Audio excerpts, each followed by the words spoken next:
오늘은 요한복음 7장 말씀을 공부하시면서 함께 은혜를 나누도록 하겠습니다. 요한복음 7장에는 초막절이 언급되어 있습니다. 오늘은 2024년 10월 1일인데 이 일인 내일부터 유대인의 이스라엘 사람들의 새해가 시작됩니다. 나팔절이 시작됩니다. 그리고 나팔절부터 16일 후에는 초막절이 시작이 됩니다. 그런데 이 초막절에 예수님께서 하신 말씀으로 인해서 예수님이 거짓말쟁이라는 그러한 비난을 받게 되십니다.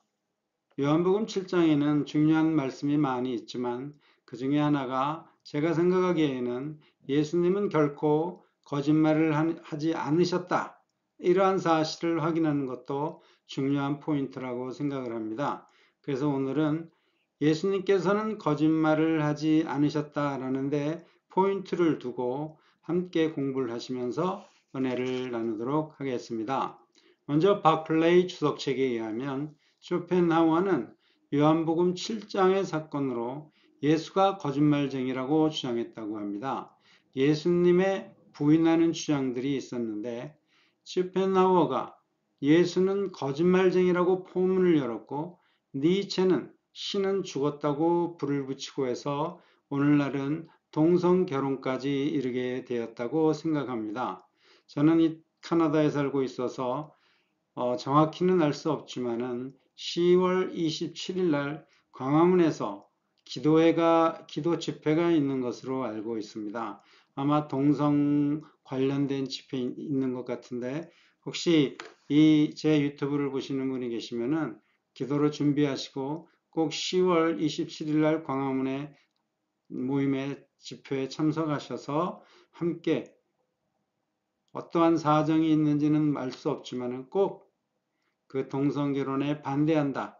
이러한 반대 의사 표시를 꼭 해주셨으면 좋겠습니다. 토론토에서도 아마 20여 년 전인가요? 정확히 기억나진 않지만은 중국 교회에서 관광버스를 빌려서 이 캐나다 수도인 오타와에 가서 동성결혼에 대한 항의 집회를 한 적이 있었습니다. 그래서 친구들이 절 보고 같이 가자고 그랬는데 설마 동성결혼이 합법화가 될까? 이처럼 아니란 생각으로 해서 저는 참석하지 않았는데 어떻게 다 보니까는 또 동성결혼도 허용이 되고 참 많은 어려움을 교회가 겪고 있습니다. 꼭 10월 27일 날 광화문 집회에 참석해 주시기를 부탁드립니다. 제가 고등학생 때인 약 50여 년 전에 빌리그레암 목사님이 서울에 오셔서 여의도에서 집회를 하신 적이 있습니다. 제가 그때 두 번을 참석을 했었습니다. 한 번은 혼자 참석을 했었고, 그리고 다음번에는 부모님들과 그리고 동생과 참석을 했었는데 굉장히 많은 사람들이 모여서 아마 그 마포다리인가를 건너서 그 다음에 한참 간 후에 차를 얻어 타고 집에 돌아간 기억이 있습니다. 이 기억이 지금도 너무 생생하게 납니다. 여러분들도 광화문 집회에 참석하셔서 여러분들 믿음 생활에 꼭 기억나는 사건 하나를 만드시기를 부탁드립니다. 7장 8절 말씀입니다. 너희는 명절에 올라가라. 나는 내 때가 아직 차지 못하였으니 이 명절에 아직 올라가지 아니하노라. 아멘. 예수님은 8절 말씀처럼 예루살렘에 올라가지 않는다고 말씀하셨습니다. 그런데 예루살렘의 모습을 보이셨습니다. 14절 말씀입니다. 이미 명절의 중간이 되어 예수께서 성전에 올라가사 가르치시니. 아멘. 이렇게 보면은 예수님이 거짓말한 것 같지만은 결코 아닙니다. 예수님은 거짓말을 못하십니다. 예수님은 하나님 아들이시고 하나님이시기 때문입니다. 올라가지 아니하노라고 말씀하신 예수님의 의도를 먼저 주석책에 설명된 헬라 원문으로 알아보고 또 유대인의 절기들을 설명드리면서 예수님이 예루살렘 성전에 올라가셨던 사정을 알아보면서 예수님이 거짓말을 하지 않은 사실을 확인해 보겠습니다. 그리고 명절 중간에 예루살렘에 올라가셔야만 했었던 예수님 사정도 알아보겠습니다. 대부분의 주석책들은 8절 말씀, 올라가지의 헬라어는 현재형 동사가 사용되어서 지금은 올라가지 않는다는 의미라고 합니다. 그리고 엘리컷 주석책에 의하면 지금은 올라가지 않지만 나중에 올라가는 것은 배제하지 않는다는 의도가 포함되어 있다고 또 설명합니다. Expositors Commentary를 비롯한 대부분의 주석책들은 예수님이 올라가지 아니하노라고 말씀한 이유는 형제들과 함께 공개적으로 올라가기를 원치 않으셨던 예수님 마음의 표현이라고 합니다. 바클레이 주석책에서는 지금 너희들과 함께 올라가면 내가 원하는 기회를 얻지 못하기 때문에 지금은 아니다라고 설명하고 있습니다. 케임브리지 커멘터리에서는 예수님은 형제들과 공개적으로 예루살렘에 올라가시는 것을 원치 않으셔서 올라가지 아니하노라고 말씀하신 것을 9절 말씀과 10절 말씀을 빌어 설명을 하고 있습니다. 9절 말씀입니다. 이 말씀을 하시고 갈릴리에 머물러 계시니라. 아멘. 그 형제들이 10절 말씀입니다. 그 형제들이 이 명절에 올라간 후 자기도 올라가시되 나타내지 않고 비밀히 하시니라. 아멘. 형제들이 떠날 때까지 갈릴리에서 기다리셨고 예루살렘에 올라가서는 바리새인 등의 눈에 띄지 않게 행동하셨다는 의미입니다. 사도 요한은 예수님의 마음을 아시고 갈릴리에 머물러 계시니라. 그리고 또 10절 말씀처럼 그 형제들이 명절에 올라간 후라고 기록하셨습니다. 형제들과 동행을 원치 않으셨던 이유는 5절 말씀처럼 형제들이 예수님을 믿지 않았고 4절 말씀처럼 형제들이 예수님의 덕을 보려는 의도가 있었기 때문입니다.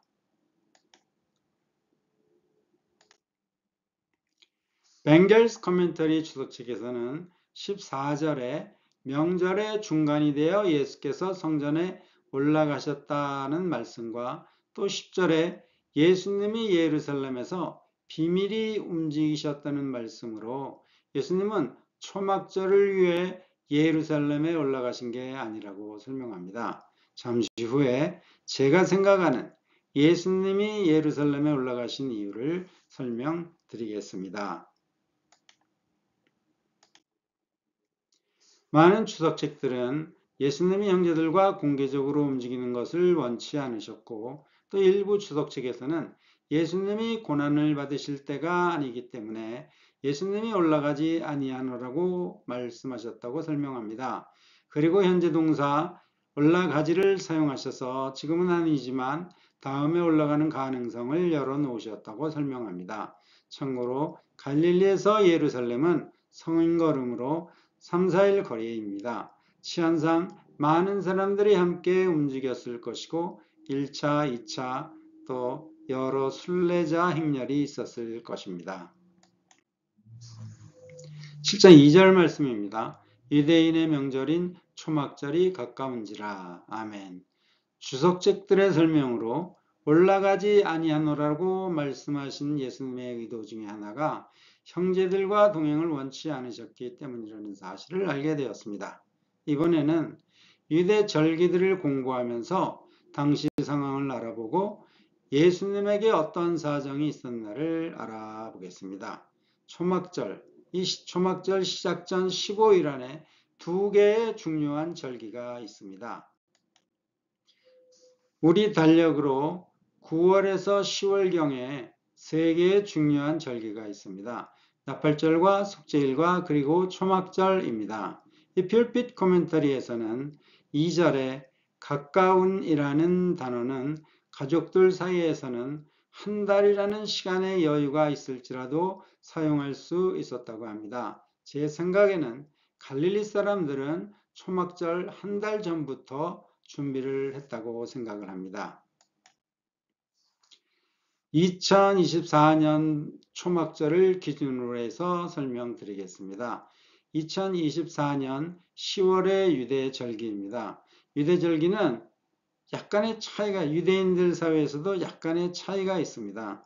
제가 말씀드리는 것은 북미에 살고 있는 유대인들이 준수하는 날짜입니다. 먼저 나팔절, 정월 초하루죠. 10월 2일 날 시작해서 4일 날 끝납니다. 그리고 속죄일, 염키퍼, 10월 11일에서 시작해서 12일까지입니다. 그리고 초막절, 10월 16일에서 시작을 해서 23일까지입니다.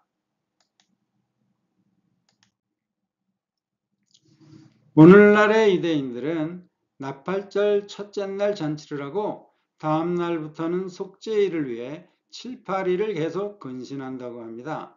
속죄일은 1년에 한 번 있는 죄를 용서받는 날입니다. 특별히 하나님께 범죄한 죄를 용서받는 날입니다. 초막절은 초막을 지어서 일주일 생활하며 광야 생활에서의 하나님의 은혜를 기억하고 감사드리고 또 추수를 감사드리는 절기입니다. 나팔절이 끝나고 7일 후 11일에 속죄일이 시작을 합니다. 속죄일이 끝나고 4일 후 16일에 초막절이 시작입니다. 나팔절로부터 초막절까지는 약 12일에 많은 시간이 있는 것 같은데 사실은 그렇지가 않습니다. 새해 첫날 나팔절에는 제사장이 나팔을 붑니다. 나팔을 불면 하나님이 이스라엘을 기억하신다고 하셨습니다. 새해 첫날은 집에서 가족들과 함께 지냅니다. 그리고 안식일입니다. 그리고 속죄일을 준비하면서 8, 9일 동안 근신을 합니다. 포로 생활에서 귀환한 이스라엘이 예루살렘 성전을 재건축하고 나팔절 절기를 지내는 모습이 기록되어 있습니다. 예수님 당시의 상황은 알 수 없지만 유대인들은 둘째 날부터 8일 후에 속죄일을 준비하며 근신했을 것으로 추정합니다. 이 느헤미야 8장을 한번 읽으시면서 유대인들이 어떻게 나팔절을 지냈는가를 한번 알아보시면 좋을 것 같습니다. 1년에 한 번 하나님께 지은 죄를 용서받는 속죄일에도 나팔을 붑니다. 안식하고 금식을 합니다. 성경에는 명확하게 금식하라는 말씀은 없지만 너희는 스스로 괴롭게 할지니 라는 말씀이 금식과 관련되어 사용되었기 때문에 금식하는 것으로 알려져 있습니다. 예루살렘 성전에 모일 필요는 없습니다. 유대인들의 많은 절기 중에 금식하는 날짜는 공식적으로 금식하는 날은 속죄일 하나뿐입니다. 속죄일 4일 후가 초막절입니다. 예루살렘 성전에 모여야 합니다. 그리고 나무가지와 잎사귀를 모아 7일 동안 지낼 초막을 만들어야 하는데 갈릴리로부터 예루살렘 거리가 성인 걸음으로 약 3, 4일 소요되었던 사실을 감안하면 초막절까지는 시간이 빠듯합니다. 7일 동안 숙식을 해결할 튼튼한 초막을 만들어야 하는데 아마도 갈릴리에서 대위를 하고 출발했었다고 해도 시간의 여유가 많지 않습니다. 속죄일에 갈릴리 사람들은 예루살렘 성전에 모일 필요는 없지만 하나님께 지은 죄를 용서받는 날이기 때문에 자신들이 살던 지역의 성전에 꼭 모여야 했었습니다.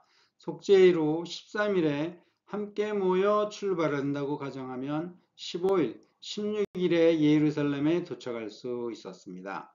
16일에 시작하는 초막절에 참여는 할 수 있지만 초막을 만들 시간이 아주 촉박합니다.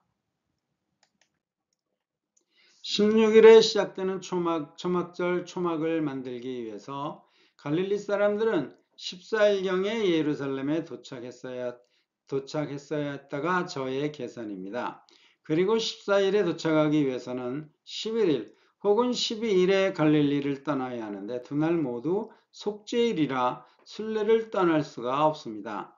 갈릴리에서 예루살렘 성전의 초막절에 참여하기 위해서는 속죄일 제사도 예루살렘 성전에서 드릴 수밖에 없었다는 것이 제 생각입니다.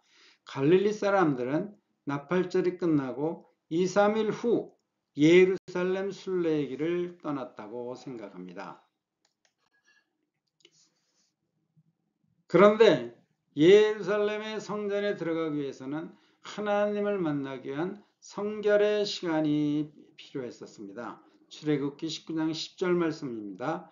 여호와께서 모세에게 이르시되 너는 백성에게로 가서 오늘과 내일 그들을 성결케 하며 그들로 옷을 빨고 11절 말씀입니다. 예비하여 제3일을 기다리게 하라. 이는 제3일에 나 여호와가 온 백성의 목전에 시내산에 강림할 것임이니라. 아멘. 이 예루살렘 포스트라는 신문에 있습니다. 이 신문에 의하면 예루살렘 주변에 흐르는 샘물 목욕탕이 약 200개 정도가 있었다고 합니다. 그래서 이방 지역을 통과한 순례자들이 성결의 결례를 할 수 있었다고 합니다. 이 예루살렘 포스트는 성결의 결례로 목욕도 하고 동시에 또 옷을 빨았다고 하는데 에스라 8장, 느헤미야 2장을 참조하면 출애굽기 19장의 말씀에 따라 3일의 성결의 시간을 준수한 사실을 확인할 수 있습니다.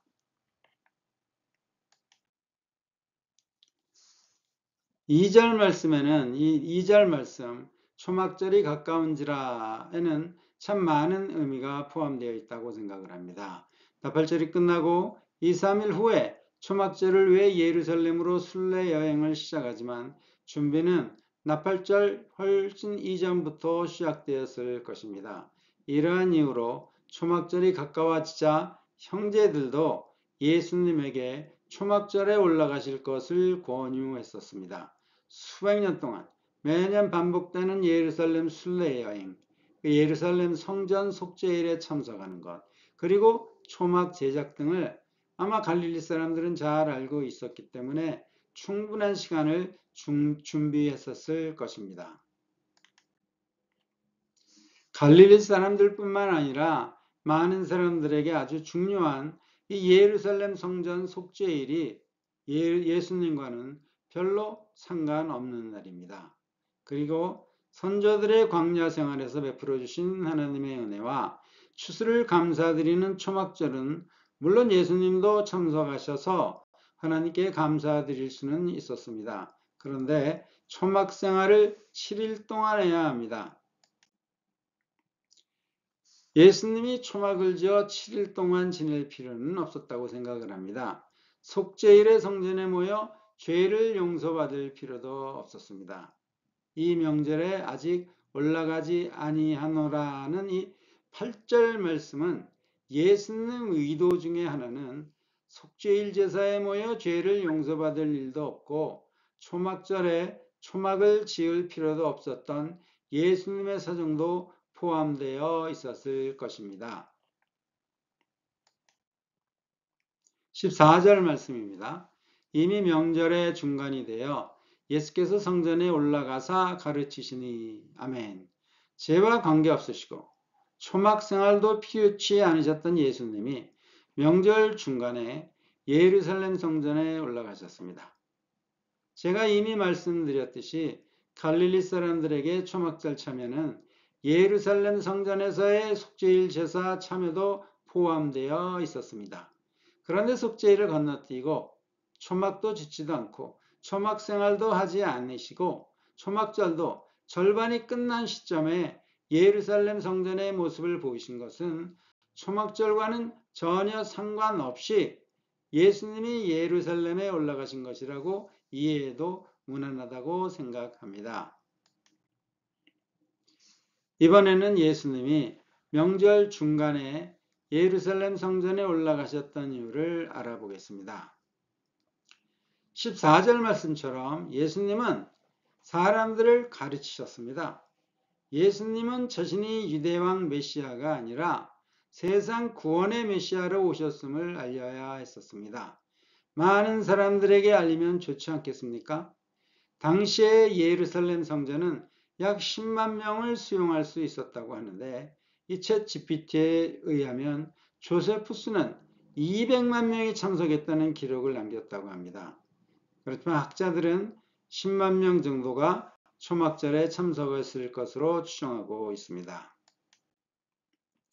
7절 말씀처럼 세상이 예수님을 미워하시는 줄을 알고 계셨지만 많은 사람들이 자신이 세상 구원의 메시아이심을 믿기 원하셨기 때문에 초막절 3달 후에 또 큰 절기인 이 요한복음 10장 22절에 언급된 수전절에도 예루살렘에 머무르셨습니다. 초막절부터 약 7달 후 6월절에 예수님이 십자가에서 돌아가셨습니다.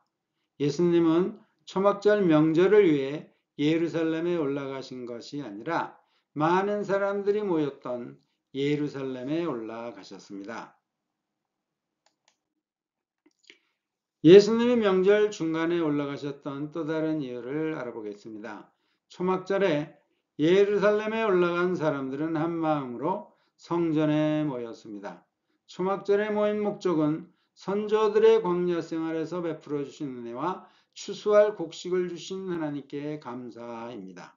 초막절 7일 내내 참석한 사람들은 초막을 지어 생활하고 말씀 봉독을 듣고 함께 찬송 드리고 함께 기도도 드렸다고 합니다.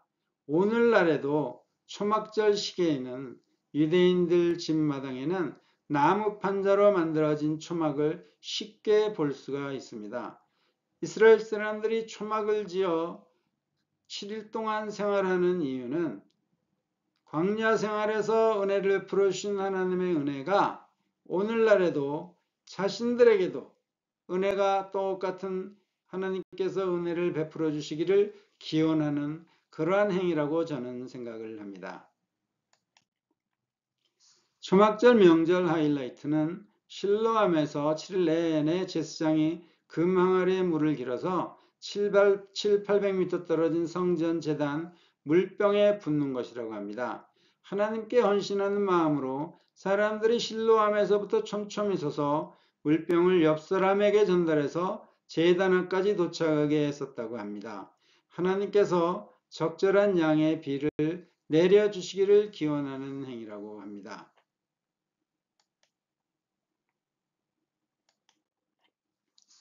7일 내내 물을 길어 제단 물병에 부었는데 마지막 날 8일째 명절이 끝난 곧 큰 날에는 제사장이 금항아리를 들고 제단 주위를 7번 도른 후에 물병에 부었다고 합니다. 7장 37절 말씀입니다. 명절 끝날 곧 큰 날에 예수께서 서서 외쳐 가라사대 누구든지 목마르거든 내게로 와서 마시라. 아멘. 이 순간에 사람들의 함성이 다른 도시에서도 들렸을 만큼 크게 소리를 질렀다고 합니다.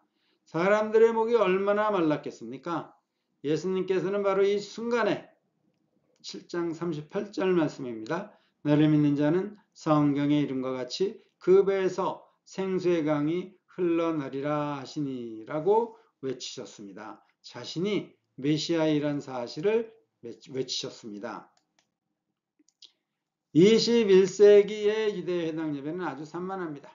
손뼉치고 또 발도 구릅니다. 그리고 반가운 사람을 만나면 악수도 합니다. 우리 예배와는 많이 다릅니다. 예수님 당시에는 7일 내내 목이 터지게 기도드리고 찬송하며 이 초막절 명절을 보냈을 것이라고 많은 학자들은 주장을 합니다. 예수님도 초막절 내내 큰 소리로 하나님을 경배한 군중들이 목마른 사실을 알고 계셨을 것입니다.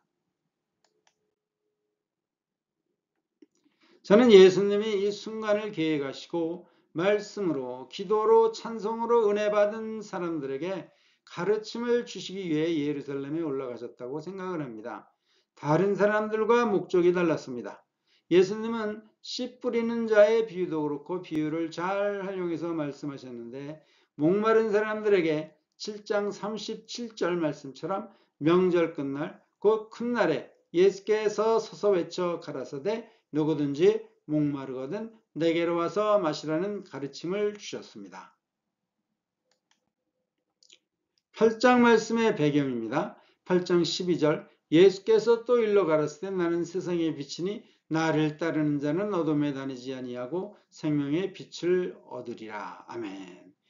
이 말씀의 배경은 초막절 다음 이틀간의 작은 축제로 이 이틀 동안 밤에 촛불을 밝혔다고 하는데, 예수님은 이 촛불을 비유해서 자신이 세상의 빛이라는 가르침도 주셨습니다. 초막절 참여 목적은 하나님께 감사드리기 위한 것이었습니다. 입영 통지서를 받고 논산 훈련소에 갑니다. 가족도 함께 갑니다. 입영 통지서를 받은 당사자와 가족의 목적은 다릅니다.